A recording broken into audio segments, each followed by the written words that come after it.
The woman lies comfortably in a small pool and relaxes without realizing the 3-meter crocodile on the bank. Suddenly, there was a rustling of leaves and the woman realized that there might be danger around her. But the crocodile wasn't targeting her, but the baby sitting on the bank. The woman didn't dare to breathe and quietly went back to the shore. She was only 2 meters away from the crocodile and she bravely picked up the baby. She runs back to the shore with the baby in her arms and tells her companions that there's a crocodile in the forest. One of the men, who has experience in the field, said that these saltwater crocodiles have a keen sense of smell for dead bodies and that the dead men must be dealt with as soon as possible so that the crocodiles don't come looking for them. So they immediately pushed the bodies of the crash victims into the sea. The story begins on a small civilian plane flying from Thailand to England. The plane is struck by lightning and has to land on a deserted island. When Lisa, the heroine, steps out of the cabin, the plane is lying in the middle of the forest with holes in it. She rushed to the beach and tried to call for help, but there was no signal on the deserted island. She was joined by several other passengers who also survived. After treating their injuries, they began to analyze how to escape from the island. This island is not on the map.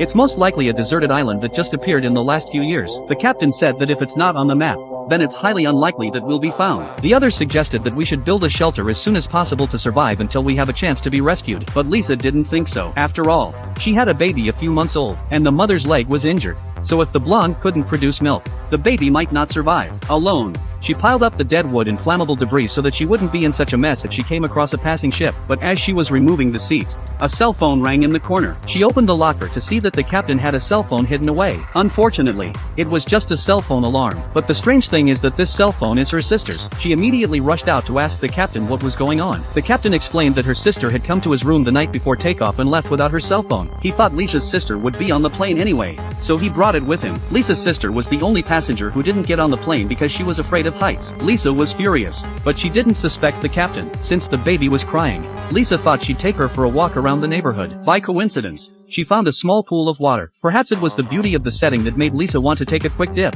but she didn't realize that there was a big crocodile hiding nearby.